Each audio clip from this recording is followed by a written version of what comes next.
Thank you so much, Howard. I really appreciate it. I'm Andrew Gelwicks, celebrity stylist and author of The Queer Advantage. And I am so excited and honored to be moderating this conversation. I want to first introduce Gigi Goode, the finalist on RuPaul's Drag Race Season 12 and a fashion icon. Hello, Gigi. Good morning. Hello. All right, now we have Benito Skinner, comedian and actor, and also an absolute icon. Hello. Stop. Oh my God, stop. I'm so shy. Hi. So shy. Fun to be here. Yeah. And we also have the fabulous Ted Gibson, celebrity hairstylist and salon owner. Hello, Ted. I mean, look at this group. I mean, how exciting. And the fact that we're all brought here by the Jean Paul Gaultier and his fragrance. Yeah, Benny, Gigi, I mean, yes, I have it on. Amazing. How exciting. Well, obviously we're gonna be talking about coming out and National Coming Out Day and all of our experiences with that process and where we are now in fashion and beauty. I wanna first, we're gonna take a quick detour. The lovely Violet Chachki created a video for us. There's a scheduling conflict, so she wasn't able to be here with us live. So we're gonna go to her pre-recorded video. Hi guys, Violet here. Thank you so much for having me. I'm so excited to be here. Violet, when I think of you and your drag, two of the first things that come to my mind are your fashion and your creativity. How has the queerness and the queer community impacted your sense of fashion, creativity, and thinking beyond the norm when it comes to style? Well, I think initially I started dressing sort of more expressive as a form of rebellion. And I think my own queerness sort of influencnced that. I was raised Catholic and I went to Catholic school, so it was always really started out as rebellion, and then once I started to discover more queer people in pop culture or gay people in my everyday life, then I really got to understand what true freedom meant, and that sort of has always inspired my creativity. I've always been really inspired by drag queens and the freaks, and I think those are the people that kind of lead the way and have always, especially for queer rights, have always sort of trailblazed, are the people that stand out the most. And those are typically the most creative and most free people. And so it's definitely it's inspiring to be free. And I think that's sort of creativity and freedom go hand in hand for me, especially coming from a really strict Catholic school system where there were specific gender rules, specific gender roles, and I was constantly getting in trouble. So yeah, I mean, those three things, rebellion, creativity, and freedom, they all sort of go hand in hand, and it definitely inspires what I do. Now, as an adult, when you look back at your coming out experience, do you think back it with positive or negative feelings? I mean, my coming out experience, I feel like for many queer people, I never really came out. I mean, I told my mother that I was gay because I think she was in denial, but I was born gay. I mean, that's so cliche. Oh my God, that rhymed. That's so cliche to say. I can't stop rhyming. But it's very cliche to say that I was born gay, but I was. I mean, people have been calling me gay and sexualizing me since before I was even sexual, since before I even hit puberty. People were telling me, oh, you're gay, you know, and that definitely, I don't know if that made me gay or if I already was gay and born that way or what happened, but people never really even let me be in the closet. I was never in the closet. I never had that privilege of passing. I was always sort of ridiculed for being flamboyant and being creative and being outgoing and talkative and flamboyant and feminine. I was really, even in a uniform in Catholic school, I always stuck out a lot as the gay kid. And I was always the gay kid. And yeah, I never really was in the closet. I mean, So I don't know. I don't know if it's a positive or a negative. I know that I love who I am now, and I am very thankful for all of my experiences that have brought me here. And that's really all I can focus on, is sort of where I'm at now and enjoying the journey that's gotten me to this point. Self-acceptance and love and celebration and just not giving a fuck. I mean, that's really, I was so young when I was getting called gay that I learned really, really early on just to not care what people think. And I'm so grateful for that lesson. I think people could learn that lesson. The sooner you learn that lesson, I think the better it is, especially for gay people. How, if at all, did your sense of fashion change when you came out? My sense of fashion didn't really change. I truly did learn to not care at all from a really, really young age. And expressing myself through clothing and standing out, even wearing a uniform at school, was so important to me. It was so important to me to use fashion as a language. And I was also a bit of an elitist. Like, I always sort of wanted to present myself a little bit better than everyone. And it may not have been better, but it was definitely different. And to me, they're almost the same thing. Like, standing out for being different is almost like kind of being better. Like, it's almost elitist in a way. And so I definitely had that as a child, just wanting to be better and wanting to be different and knowing that I was special, and sort of owning that. What was the question? Did your fashion, the sense of Did it fashion change? No, it didn't really change. I mean, I really felt a sense of freedom at a very young age, and I was going out in drag and in makeup and doing lots of things before I actually told my mother, which is really my only like coming out story, that I was in fact gay. No, I mean, this is who I am. This is who I've always been, and I've been this way for a very long time. Queer representation has grown within fashion and beauty through the past few years, but how can we continue pushing forward? Oh, girl, this question. Representation in the fashion industry. It is a hot topic. I just have had so many experiences with the fashion industry, being included, being excluded, being fake included, being cut from shows, being undervalued, being treated like garbage. And I don't necessarily know if it has to do with being queer or being gay, but it does, actually. It definitely does. Because you see cis models and cis influencers sort of getting treated a specific way. And that same thought process is not really, it doesn't trickle down into featured artists or featured people. And I've experienced it so many times. I mean, I really am gonna write a tell-all book one day about all of my experiences, all the good, all the bad. You know, everyone in the industry is just doing their job, and they're just trying to save their job and trying to get by. And it really is a $1 billion industry. And at the end of the day, it is about selling products. And it is changing, and I think queer people are starting to sell products more. But yeah, it's tough, it's difficult, and I'm trying so hard not to become jaded in the process, because I know a lot of people in Hollywood and older queer people that have definitely sort of paved the way, if you will.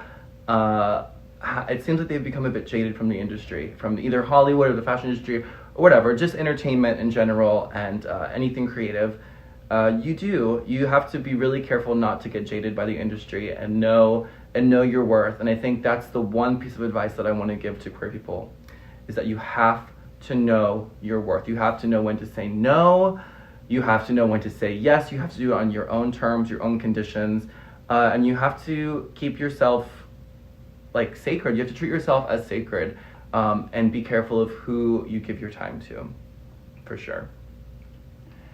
Jean Paul Gaultier is, of course, one of the most iconic and celebrated designers in our history.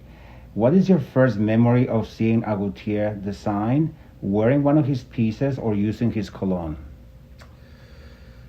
I mean, I probably didn't even know at the time, but obviously, I mean, everyone's gonna say the Madonna costumes for, was it Blonde Ambition? I mean, I probably didn't even know at the time, but there's something, me and Gaultier also share this love of corsetry and of sort of that 40s, 50s comb bra, bullet bra, and I've always just loved that. I love the exaggerated shapes of it. I've always sort of loved anything with boning, anything that had pointy tits, just that really exaggerated, like harsh wasp waist and the really pointy boobs. It kind of looks like a drawing of a woman, and that's sort of how I've always have thought of my drag.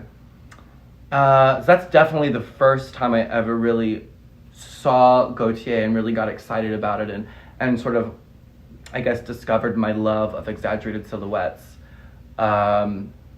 Wearing Gaultier, I want to say it was like a vintage ready-to-wear piece. I collect a lot of his 90s ready-to-wear pieces.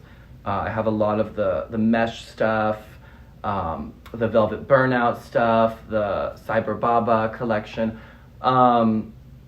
But I think the most profound moment was sort of going to the atelier for the first time and just sort of getting to explore the couture. Getting to explore the couture, honey. Couture is just something so special. Couture is just something so special and so delicate and sacred, and you know, I never really thought that I would be at the level where I could be just browsing casually through the Gaultier couture archives, and it's very special. It was a special moment, and I'm always very privileged that I get to wear such special garments. Yeah, I mean, it's just such a privilege to be considered a part of the Gaultier family. And how about using his cologne? I don't really use his cologne. I mean, I think the most epic part of all of this being in the Gaultier family is that I was just recently a part of the Gaultier perfume campaign for Le Mail. And it was just so glamorous. It was so cool. We shot it all in Croatia, and it was made to look like we were in the south of France, and it was beautiful, and there were tons of models and giant perfume bottles. And I think as far as the perfume is concerned, that really is the most profound moment for me, is really being a part of the campaign and seeing how it's all put together, and just really being a part of it and being a part of the creative process of making a perfume campaign. Mwah! Bye guys, I'll see you later. Thank you, Violet, for that video. Here we go. She really kicked us off to a great start on what we'll be discussing tonight. I want to start by talking about our coming out experience. We obviously just celebrated National Coming Out Day, and I want to talk about how we now, all as adults, look back on that experience. I think, you know, one of my favorite things is hearing about other people's coming out experiences and kind of comparing and hearing what they went through and how that molded them into the person they are. So let's start with you, Ted. I want to know, looking back now, when you think about your growing up and coming out and coming to the realization that you are queer, do you look back at that experience with positive feelings, negative? How is it that you look back on that?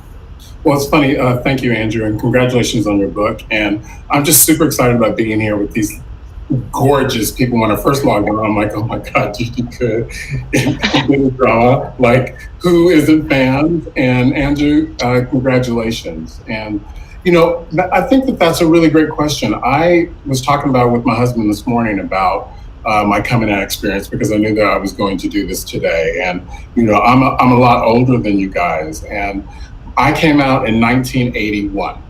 And 1981, I am from Texas originally. I am a high school athlete, track, band, football, baseball, everything you can imagine. And I always knew that there was something a little bit different about me from a very, very, very early age. And I'm sure that all of us know that.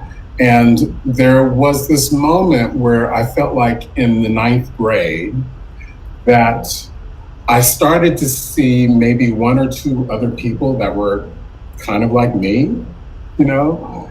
And when I made the decision to come out, I didn't know any better than just to come out. And I remember having a conversation with my mom. And I know that most of us, if we have parents, we know that moment of having that discussion with our parents about what that looks like. And I remember the moment that it happened. It was about 10 o'clock at night. And I wanted to go out.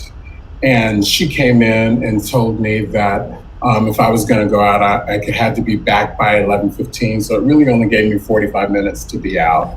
And I was 15 years old, and probably 15-year-olds shouldn't be out past midnight. But, you know, at 15, you know everything, right? I knew everything.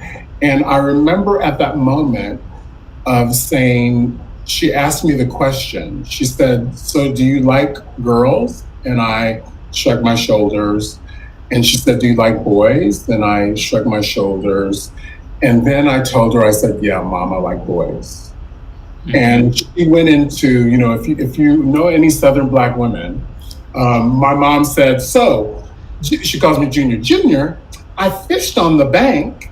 So if I fished on the bank, that means that you should be fine." I'm like, "Mom, there's nothing wrong with me.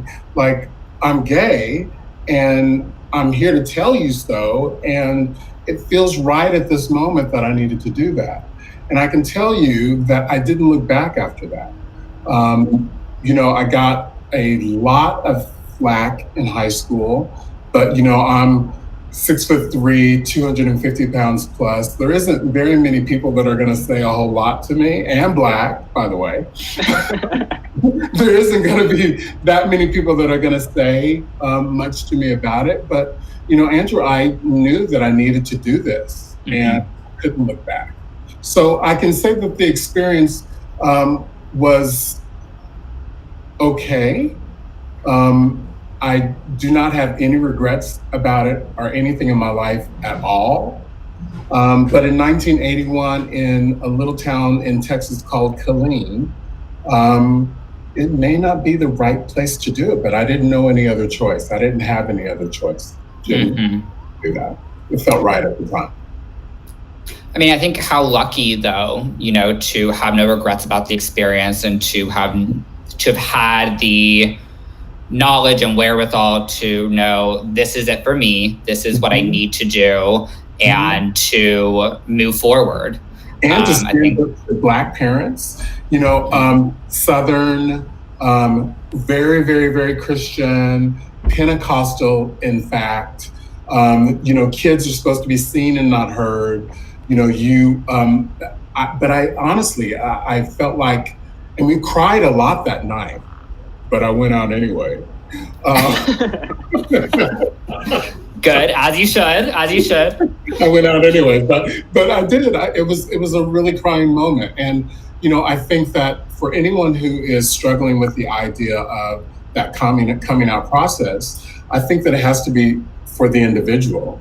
And, you know, in everyone else's time is right for them. You know, I've had friends over the years who didn't come out into their 50s and got married and had kids and discovered at a late age that they were gay. Maybe they always knew. But, you know, I think that being gay and there isn't this thing like it was in the 80s. And what I mean by that is that it's not, because people want to put it into a classification that if you're gay or you're lesbian or you're trans, you know, or you're queer, that this is where you belong. But it's not, because it's not about sex. It's much more than just that. And, you know, I think as an educator and being a hairdresser for such a lengthy period of time, that we always have to educate people, regardless of who they are, about who we are. And I think it's really important. Absolutely. What about you, Benito? I know you're from Idaho. What was that experience like? Well, I didn't come out until senior year of college, so definitely a little bit later. I wouldn't say it was my favorite process in the world. I now know, I mean, there's like no other life. I really think that when you do come out, you think about all the reasons maybe why, and we all have our reasons why we stay within the closet. And I think I find myself angry sometimes at myself, which I know I shouldn't be, but because I'm like, oh, I wish I would have been out then. I'm sure that a lot of the things I was feeling like would have been alleviated by the fact that I was being myself, because I feel so good as myself now. I feel like a completely different person. So I kind of had trouble with it because I think I had only seen celebrities come out, or if it was on screen, it was a really short conversation with just like maybe one parent or one great friend. Then they would kind of cry and a straight actor would play it and they'd be like kind of cry. And then it would be done like that and they're out and everybody knows. Whereas I felt like it was like I was on a worldwide tour for so long, just like constantly coming out, which I was fine to at a certain point. But I found that during the process, it is a little hard to find a coming out process that doesn't have people along the way who will make it about them. And I think that I am somebody who feels a lot and I feel guilty a lot. So if people maybe felt like I didn't give them the full show or that I didn't privately take them to like a lunch, that meant that I didn't care about them. So I think that that's something that maybe I don't see reflected in media, that it is complicated at times and it can be kind of a continuous thing, but that the end result feels so fantastic. But it is such a like, oh my God, I'm like, duh. Like to some people, I'm like, we've talked like twice. Like I don't need to tell you I'm gay, but it is, it's a process, and I think that along the way through it, though, you find some really amazing people and their response, and you're almost like taught the right response. Like you can't ever describe it, but there are just those people that you came out to, and you're like, I didn't know how to put it in words, but like, you fucking nailed that. That was it. That's how you respond. But yeah, I mean, I'm sure Idaho had something to play with it as far as the length and the time it took me to come out. But, you know, my family was great. I think they were just like a little shocked because I had really committed to this straight vibe like for a long time. So yeah, but now I'm here and I'm with, you know, 3 legends and I feel really fucking good. So I'm like, I don't know if I don't look on it as like the greatest experience of my life, but I look at being out as the greatest experience of my life. So yeah. Well, I definitely want to get back to playing the straight role. But I do want to know, so you're a senior in college. What was it that you finally said, nope, I'm going to do this? So I did ultimately fall in love with a man. That'll do it. And it was the first time I had to really think about it because I had been attracted to men always. And I knew in my heart that I was gay. I think The Velvet Rage, a great book for anyone watching who has not read it, is definitely something that helped me realize maybe what was going on in my brain at the time. Because I did just kind of like block it off. Like I just never thought about it and I committed to everything else. Like I was like trying to be a great student and an athlete, or, you know, like I was always filling my time. So I feel like it's like hard to describe. Yeah, I just kind of, that finally this moment of being like, I am in love with this man and like I can actually see myself like marrying him and like being out and I'd be proud to be with this guy, made me realize like I have to address this. This isn't something that I can push away anymore. And I was having like 3 panic attacks a day. Like it was like getting to a point where I was like so unhealthy. So, you know, and of course the guy's straight because that's just like the internalized homophobia I had at the time, of course. But I work on her every day, and she's almost done. But I think, it was that, and I was just like, oh my God, you're so gay, Ben. You have to come out so that you can be with a man and love him. And it was so complicated. No, I love it. Yeah. Gigi, what about you? We just had National Coming Out Day. What, as you're throughout the day, as you're seeing people post and talk about this, what's going through your mind? What memories come back? What really hits home with you? Well, everyone has been posting like their childhood, like toddler photos, and I've been seeing a lot of gay boys who might be wearing their mom's high heels or something like that. And the photos of me as a child are I'm in full regalia, and I am so blessed and lucky to have the mother that I have, and to have been able to just live. I lived so freely. I did not even know what gender was. I did not know it was right or wrong to love a man or a woman. It was never a part of my narrative. And my mom, always tells the story of, and obviously all of the stuff happened when I was age 3 to 5. And so I don't remember any of it, but there came a point where I was only gravitating towards girl toys, Barbies, high heels, the ruby red slippers, and it forced more so my dad to convince my mom to take me to a therapist, who then diagnosed me with gender identity disorder. And this was this is kind of when you can put a word to who or what I was. And that kind of had some tiptoe factors around it in regards to everybody around me. And my mom always tells this story about how I was in the playroom playing with my Barbies or something, and she had her sister over, and they were talking about it really, really quietly. And my aunt said something and was like, is he okay? Or something along those lines. And then I just yelled from across the playroom, God made me just the way I am. And this was I'm like a 3-year-old, little kid. So I've just been so lucky to have had that mentality my whole way.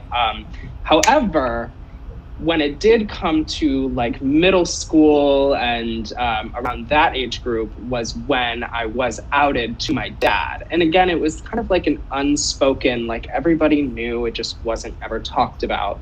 And I had gotten in trouble, and my phone got taken away, and I texted my friends before my phone got taken away, being like, hey, don't text my phone anything. And one of my friends at the time decided to text my phone saying, your son is gay. And which to this day, I'm still even as a 15-year-old, I don't know, I just can't fathom that. And so then that led to the conversation with my dad saying some very emotionally manipulative things that I'll never forget, but have been able to forgive. And he has since, honestly, through RuPaul's Drag Race and seeing that I can flourish, being who I am, he has definitely come around, and I've just really am so lucky. And I love that you use the word flourish. It's not just you're able to get by. It's no, Gigi is flourishing. You're a star. There's a difference. You're a star. No, and I think that's such a distinction. I think that's one of the most special things, and that's what I love. Kind of when we're able to have these conversations, and when parents are able to see that no, their kid didn't just make it and do fine. They are living. They are thriving. I mean, you can't ask for anything better than that. I mean, part of me just when I was auditioning for the season, I was like, there's no way in hell I'm not getting on this. I'm going to do this. I'm going to prove him wrong. And thank God I did. And you did. You did. You did. Great. So I am always so interested when hearing about how people try to kind of cover up their, gayness with different isms. And I know Benny and Ted, you were both athletes. Gigi, did you do sports? I was a competitive gymnast for 5 years, and then I quit.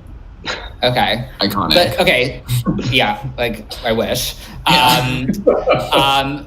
But Benito and Ted, you were like football players. Sure. You were like baseball, like all those things. Well, it's funny because I remember, because my dad was in the Army, and he was in the Army, and I'm an Army brat. And we would travel all over the world because he had to go. And I'm an only child. So the whole idea of, I remember I was about 6 years old, and my dad gave me a glove and a baseball. And I remember how it was so awkward. It didn't feel right, but I knew that there was something about it that I liked. So I remember playing baseball from like the age of 6 to about 15. And what I loved about that experience of playing baseball is that it gave me a discipline that I may have not had.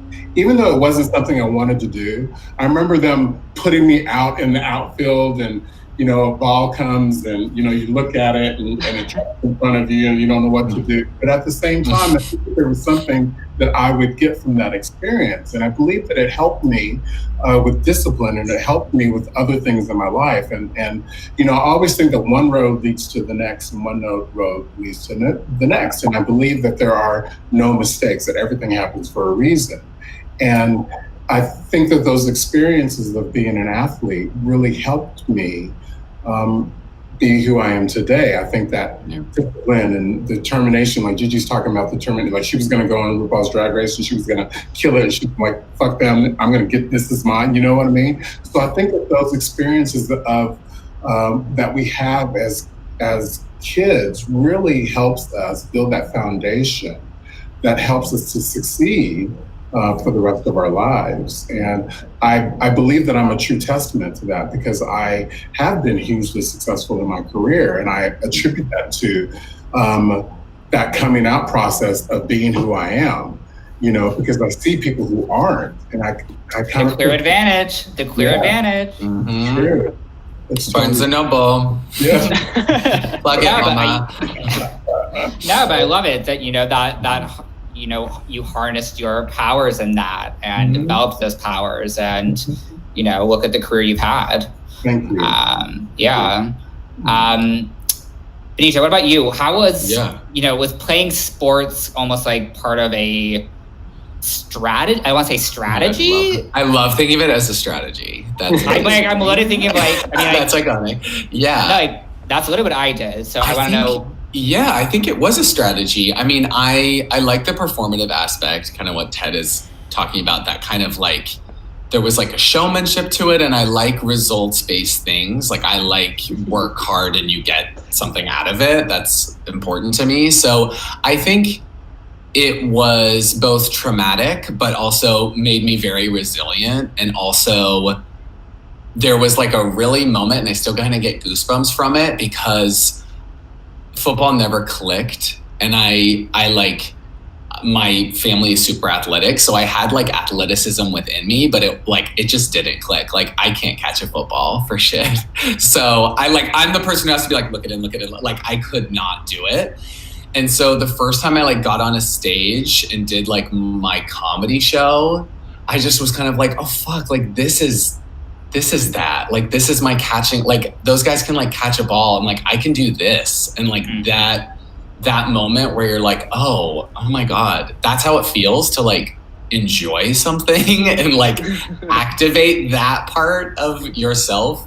But yeah, I think I just maybe inherently knew that if I was going to do theater, it was going to be very clear very quickly that I was gay. So my family was super athletic, so I just kind of dove into all that, and it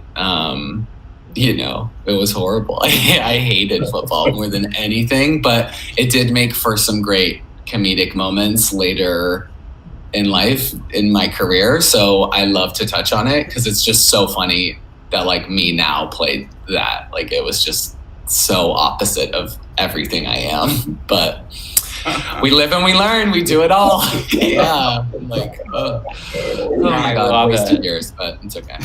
So another thing I'm fascinated by is creativity and queerness. And the three of you are so brilliantly creative. Gigi with your performances, Benny with your comedy, Ted with the amazing work you do with your fabulous clients.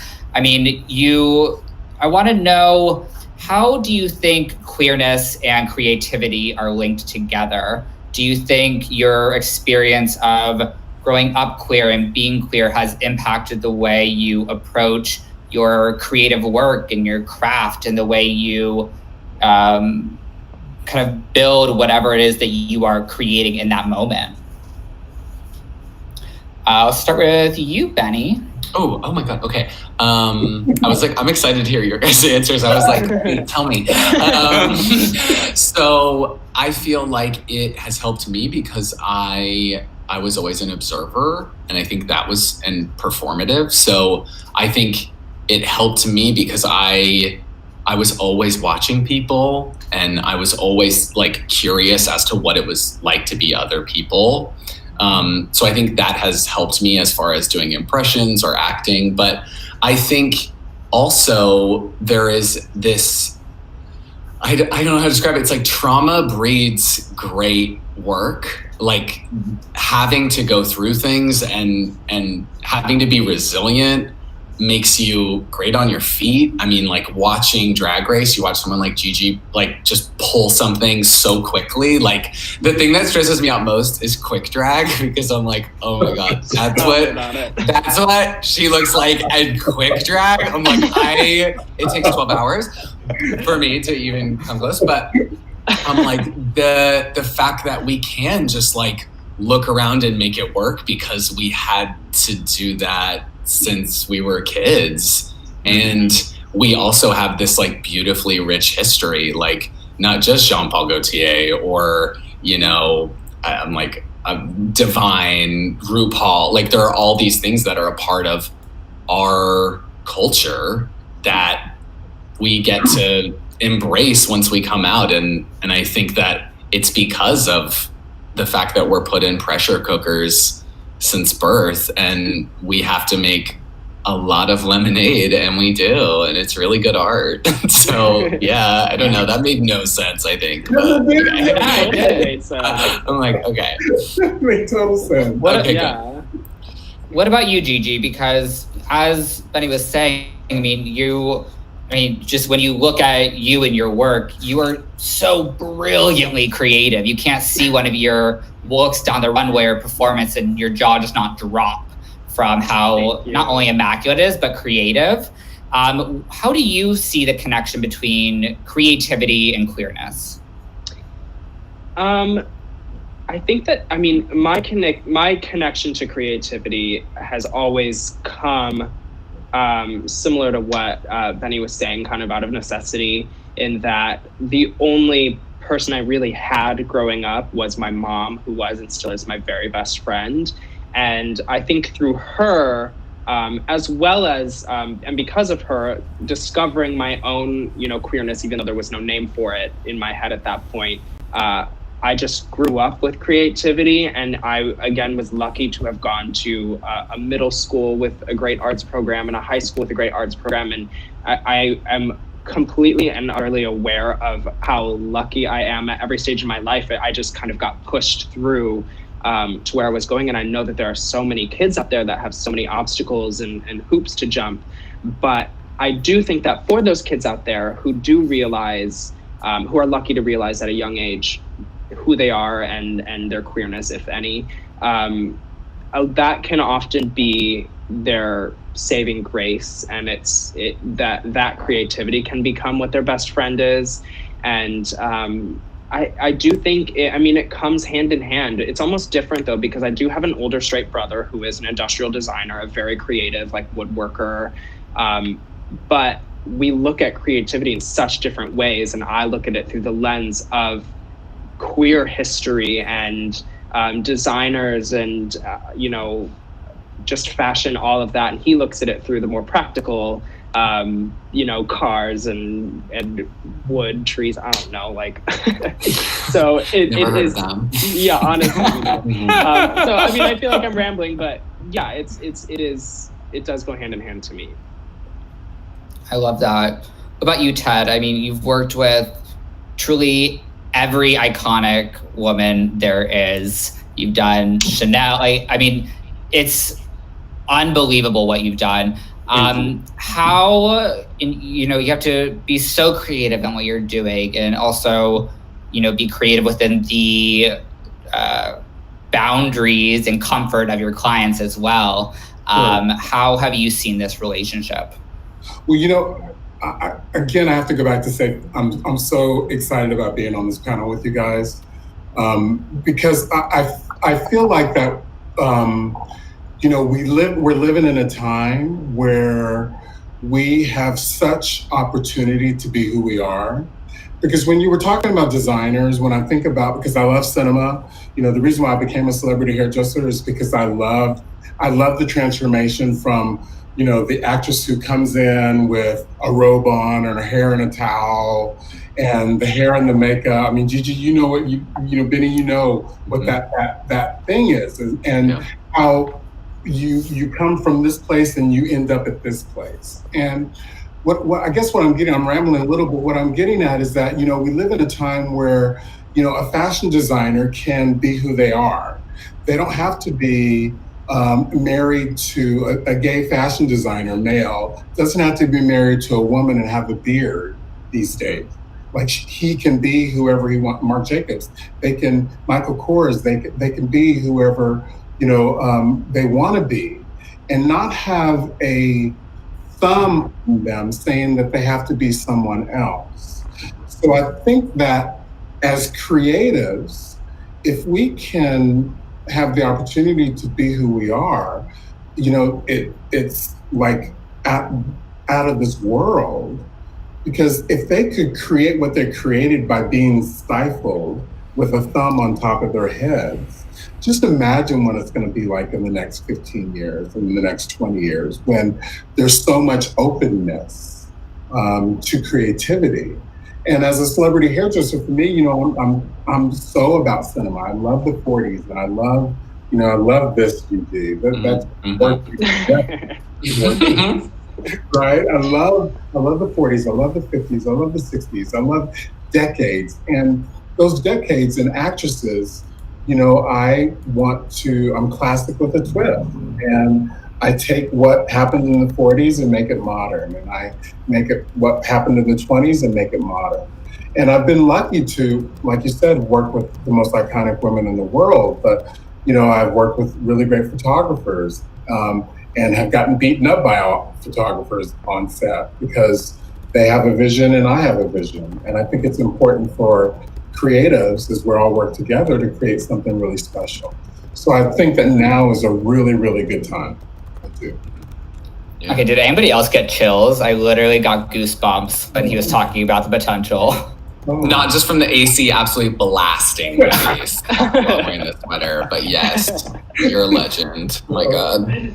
But it's even like when I think it's something like seeing Gigi on Drag Race, like, you're so young. And so I think that also is like, oh my God, like that, you're so right, Ted. It's like that these generations, like, that come up, and the fact that Gen Z, like, I'll go on TikTok and I'll be like, oh my God, you're out and you're so young. Like, that is something that's so foreign to all of us. So I think it is so, I'm so excited to see what's going to happen. Although I don't know what their comedy is going to be about. This is all we talk about. We just talk about our dads and coming out. So I don't know. We'll see. The comedy might not be funny, but I think everything else, it is really like such a exciting time. Yeah, it is. And as you said that, Benny, I was thinking about how my husband and I, Jason Baki, we were talking about it this morning, the same thing. And we came up in the 80s, and the 80s was, in the 70s, about being gay was specifically about masculinity. Yeah. Right? So we wore chaps, we wore motorcycle hats, we wore jackets. If you've never seen the movie Cruising, watch the movie Cruising watch the movie Cruising, because in that period of time, we had to have a certain kind of strength that is different than the strength now. Like, we went to the grocery store today, and there was a guy with a Chanel bag, a young kid with a Chanel bag, Dr. Tips, and midriff shirts and jeans and shopping and nail polish. Like, you wouldn't have seen that 5 years ago. You wouldn't have seen that 10 years ago, 20 years, and definitely not in the 80s. Yeah. So we've come a long way, and I'm just so grateful to be able to see it. And I'm so glad that you guys are still, you know, Gigi and Benny, you guys, and Andrew, you guys are pushing the envelope, because that's what it's about.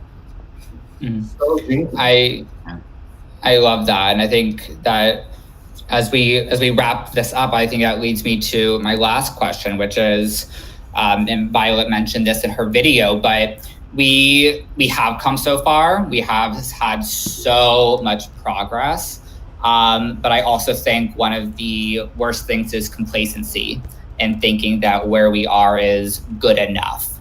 That yes, we've come so far, and okay, now we can rest. As we come off of National Coming Out Day and we're going into 2021, thank God.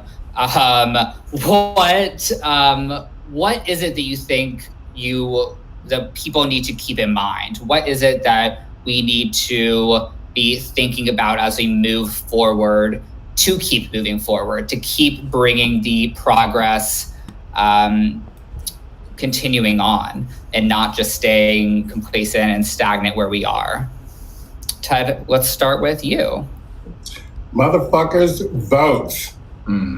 That's all I want to say. Do not be sitting at home. I know that right now, today, especially if you paid attention to the news, people are waiting in line for 6 and 8 hours. Yes, keep doing it, whatever it takes. Yeah. But also make sure that you know the people that are going to be right for you at every level, not only just the presidency. At grassroots level, who is going to make a difference for you in what your life is? And I can tell you that I wish Gigi and Benny and Andrew, when I was your age, that I thought about it like I'm thinking about it now. You guys have so much influence, and people listen to you and what you're saying and how important you are. Please, please, please make sure that you use that platform to make sure that we can get past this point that we are, because everything right now is at jeopardy. Everything is at jeopardy.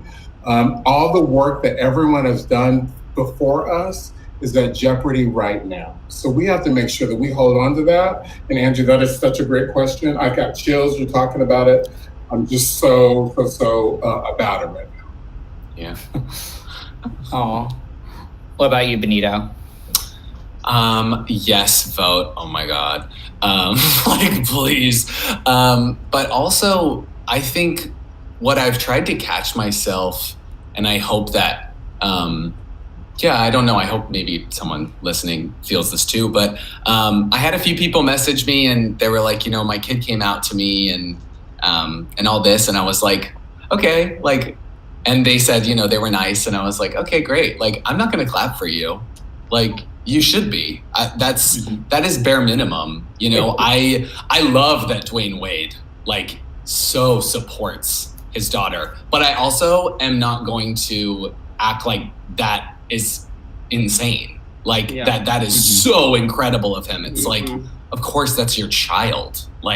If you're gonna have a kid, if you cannot live with them having a different gender identity than you thought of, or being a different sexuality than what you had in your mind or in your dreams, then you shouldn't have kids, and you're going to be a terrible parent. So I think I want to keep pushing people to be stop clapping for that. That's not enough. It's not enough just to accept your kids. It's really not. So, and I think it's also really important now that we don't feel complacent. You're so right that we don't feel okay, well, I got what I need, so great. It's well, no, there are literal Black trans women being killed every day. And so there is so much more work for us to do. And a lot of us have to maybe get over the fact that it was really hard for us growing up, but also that we do have privilege. Like, I am white and I was straight passing. Like, I have privilege within this community, and it is up to so many of us who have that privilege to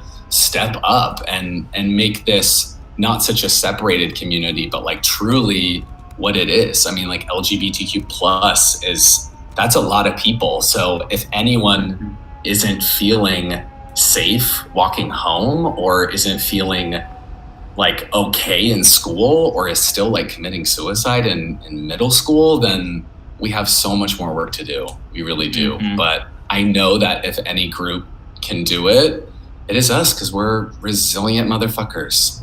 On God. Yeah. Period. Yeah. All right, Gigi, what do you think?